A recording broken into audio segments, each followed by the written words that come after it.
pagi, assalamualaikum warahmatullahi wabarakatuh. Saya ucapkan selamat datang di Museum Nasional Indonesia, atau masyarakat Jakarta lebih banyak menyebut museum ini dengan sebutan Museum Gajah. Nah, kenapa begitu? Karena ada patung gajah di halaman depan sebelah sana, yaitu pemberian seorang raja yang pernah berkunjung ke sini tahun 1871. Nama rajanya adalah Raja Chulalongkorn atau Raja Rama kelima yang pernah berkunjung ke sini tahun 1871. Nah, kenalkan, nama saya Habib Sandro Indrawan, tapi biasa dipanggil di museum ini dengan sebutan Indra. Saya sudah ada di sini dari tahun 2013 sebagai pemandu wisata dari Museum Nasional Indonesia. Nah, sebelum kita keliling, saya ingin menjelaskan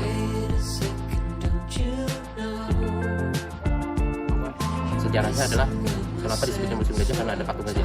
Sebenarnya untuk usia sendiri, Museum Nasional itu sudah lebih lama lagi. Kenapa? Karena museum ini sudah ada dari tahun 1778 atau lebih tepatnya tanggal 24 April, atau tepatnya 244 tahun yang lalu.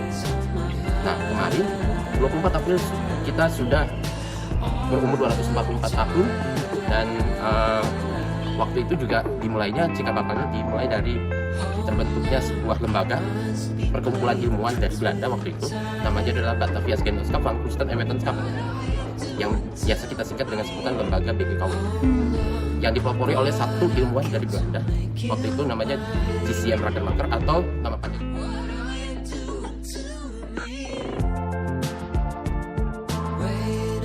Jacobus Cornelius Matthias Rademacher.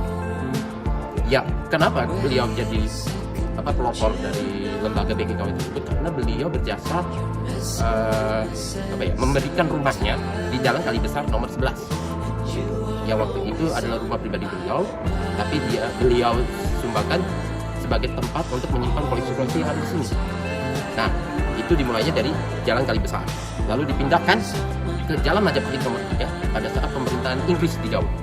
Waktu itu yang memimpin bukan Christian Rademacher, tapi yang memimpin adalah seorang utusan Belanda dari Inggris, namanya adalah Letnan Gubernur Jenderal Sir Thomas Staufford Raffles, atau biasa kita mengenalnya adalah beliau adalah penemu lembaga yang ada di Bengkulu atau Kebun Raya Bogor. Itu dia. Beliau membuat sebuah gedung baru karena koleksi yang ada di Jalan Kali Besar itu sudah tidak muat lagi. Jadi dipindahkan ke Jalan Majapahit nomor 3, yang sekarang mungkin adalah Kompleks Sekretariat Negara, Mensesnek ya, atau di belakangnya kantor presiden. Nah, baru setelah itu dipindahkan ke lokasi yang sekarang tahun 1862, yaitu alamatnya adalah Jalan Medan Merdeka Barat nomor 12, atau dulunya namanya adalah Jalan Koningsplein West. Itu tahun 1862 dipindahkan sini, tapi baru dibuka untuk umum seperti ini dimulainya tahun 1868. Dan baru setelah 3 tahun kemudian kunjungan dari seorang raja Thailand yang memberikan patung gajah tadi. Terus BGKW itu sudah sering berganti nama, dari BGKW lalu jadi Lembaga Kebudayaan Indonesia, lalu jadi Museum Pusat, lalu terakhir jadi Museum Nasional Indonesia yang sampai sekarang dipakai. Nah, pergantian nama itu dimulainya dari tahun 1950, itu dari BGKW jadi LKI, atau disebutnya adalah Lembaga Kebudayaan Indonesia, tanggal 26 Januari. Lalu berubah menjadi Museum Pusat karena pentingnya pengelolaan museum itu kepada pemerintah Indonesia. Itu tanggal 17 September 1962 baru ditingkatkan statusnya berdasarkan surat keputusan Kementerian Pendidikan dan Kebudayaan tahun 1979, tepatnya tanggal 28 Mei, baru diubah atau ditingkatkan statusnya menjadi Museum Nasional Indonesia. Pemimpin adalah seorang utusan Belanda dari Inggris, namanya adalah Letnan Gubernur Jenderal Sir Thomas Staufford Raffles, atau biasa kita mengenalnya adalah beliau adalah penemu dari bunga bangkai yang ada di Bengkulu atau Kebun Raya Bogor. Itu dia. Beliau membuat sebuah gedung baru karena koleksi yang ada di Jalan Kali Besar itu sudah tidak muat lagi. Jadi dipindahkan ke Jalan Majapahit nomor 3, yang sekarang mungkin adalah Kompleks Sekretariat Negara, Mensesnek ya, atau di belakangnya kantor presiden. Nah, baru setelah itu dipindahkan ke lokasi yang sekarang tahun 1862, yaitu alamatnya adalah Jalan Medan Merdeka Barat nomor 12, atau dulunya namanya adalah Jalan Koningsplein West. Itu tahun 1862. Tapi baru dibuka untuk umum seperti ini dimulainya tahun 1868.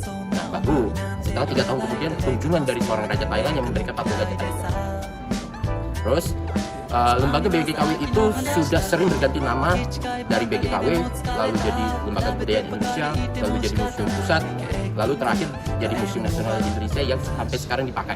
Nah, pergantian nama itu dimulainya dari tahun 1950. Itu dari BGKW jadi LKI atau disebutnya adalah Lembaga Kebudayaan Indonesia tanggal 26 Januari. Lalu berubah menjadi Museum Pusat karena pentingnya pengelolaan museum itu kepada pemerintah Indonesia. Itu tanggal 17 September 1962 baru ditingkatkan statusnya.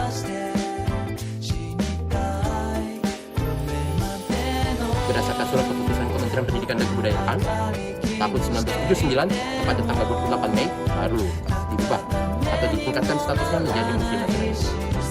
Nah, untuk museumnya sendiri menyimpan koleksinya kurang lebih sekitar 194.000, paling banyak se-Indonesia. Paling banyak se-Indonesia, dan dari 194.000 itu koleksinya dibagi menjadi 7 jenis. Yang pertama adalah koleksi prasejarah yang paling tua, yang kedua adalah koleksi yang ada di belakang kalian di kanan, yaitu adalah koleksi arkeologi yang berkaitan sama peninggalan kerajaan Hindu dan Buddha. Lalu yang ketiga adalah peninggalan sejarah atau yang lebih dikhususkan pada peninggalan dari zaman penjajahan di Indonesia pada zaman Belanda,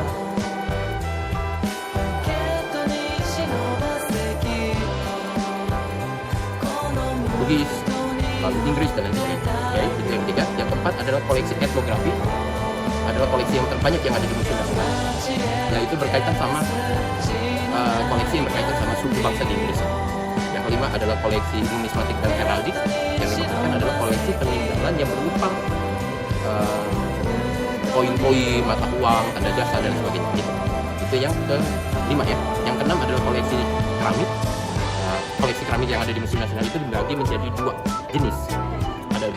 Ada koleksi keramik lokal yang terbuat dari bahan tanah liat atau kita biasa menyebutnya adalah gerabah.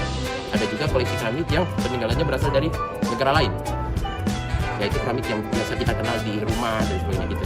Itu yang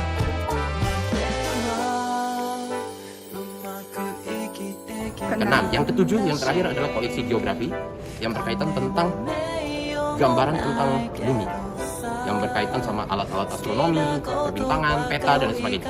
Itu dia. Nah, kalau untuk sejarah singkatnya seperti itu. Kalau misalnya mau keliling-keliling silakan. Nah, karena Museum Nasional ini ada 2 gedung.